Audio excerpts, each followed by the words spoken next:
All right, so let's go ahead and deal with part two. So if you didn't see part one, go back and look at it. We're dealing with divorce and remarriage. Okay, so I would like to open up this one with Matthew's 10 and 5.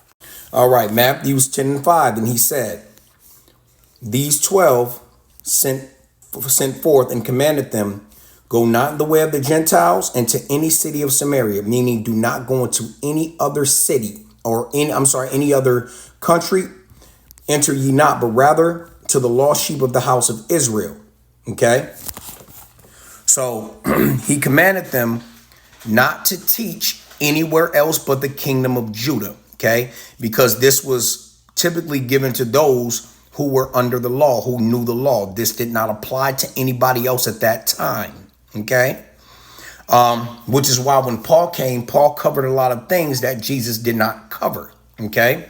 So now let's begin. We just did Matthew's 9 and 9. Let's continue. Put away fornication and shall marry another, commit of adultery. Okay. We just read that part one. Okay. Now, and I'll go back and look at part one.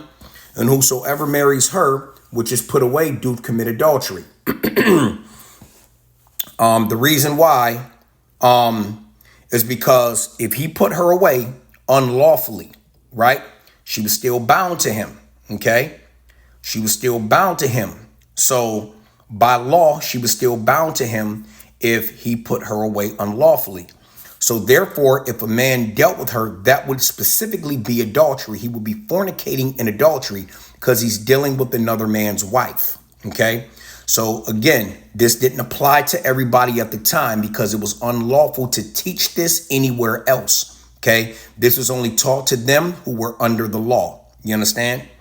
So this did not apply to everybody at that particular time. Okay. This only applied to the kingdom of Judah. Made it clear they were not allowed to teach this anywhere else. Okay. So now, with that being said, let's see when Jesus did indeed go into up to the Samaritans. Okay. So Jesus went up into the Samaritans. Now, a lot of people like to say, well, the woman that had 5 husbands, that's because Jesus only recognized her first husband. But that's not true. Okay. The scripture says, well, there is no law, there is no transgression. At this particular point, there is no law against it. Let's go ahead and prove it. So this is in John 4. So John gives the account. See what Jesus wanted to do. He wanted to leave from Judea and go into Galilee. But in order to get to Galilee, he had to go through Samaria. Okay. So John gives the account when he left Judea and got into Samaria. Matthew gives the account from the time he left the Samaria and went into Galilee. Okay. So let me just break the story down to you first, so I don't even have to go into it for time's sake. So on his way to Galilee, right, it was still lawful for a woman to be put away from her husband and take another wife. That was still lawful. No law against it. Okay. So he stopped in Samaria, and the woman said, he said, get your husband. And she says, I have no husband. And he said, you have correctly said you have no husband. You have had 5 husbands, but the one that you have now is not your husband. Is he saying that she's been married 5 times? Even if she was married, it wouldn't have been a sin because there was no law against it. Christ didn't modify the law until he left Samaria, went to Galilee, departed out of Galilee, and went into the mountain. And that's when he said, you know, if a married woman is put away, et cetera, et cetera. And indeed, that didn't even apply to them because when that was taught, it was unlawful to go anywhere besides the kingdom of Judah. Okay. So during that time, it was lawful for a woman to get put away and get remarried, put away, get remarried. He didn't modify that law until after he left Samaria, went to Galilee, and left out of Galilee and went into the mountain. Okay. So, and let's deal with that. Why did he say 5 husbands? All right, so the word is aner, okay? And that means with reference to sex. So husbands with reference to sex of a male, of a husband, of a betrothed or future husband with reference to age, okay? So this is referring to basically use generally group both men and women, okay? So basically, she has dealt with 5 men. Okay, remember, you got to understand the language back then. It's not like today. So, for example, if I got a woman that I'm dealing with, I would be called her husband because I'm giving her the duty of husband, even though we're not physically currently married. I would be giving her the duty of husband. That would make us espoused because sex initiates marriage.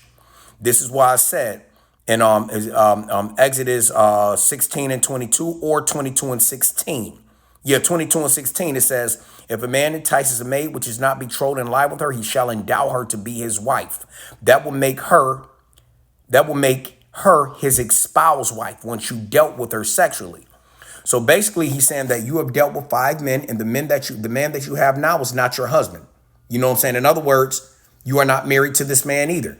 That's what he is saying. Okay. So, and again, he parted out of Galilee. Now let's go to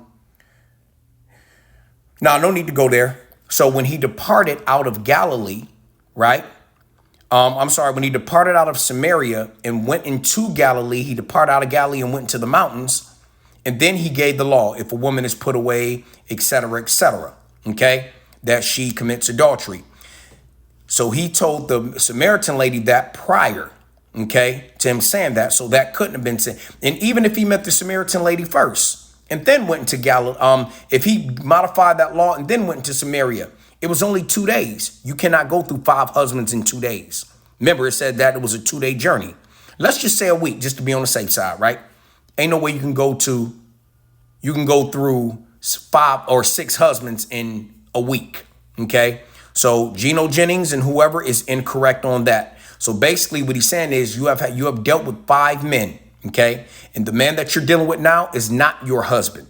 That's what he meant by that. He didn't mean that God only acknowledged her first husband and didn't acknowledge the other ones. That's not what it means. Because back in those days, that was lawful. God would have acknowledged those husbands because it was lawful to get put away, remarry, get put away, remarry. It was lawful. Deuteronomy 24:1 on down says if her husband put her away, she can go become another man's wife. That was lawful. So that is incorrect. Okay. So tune in to part 3 and you're going to get more.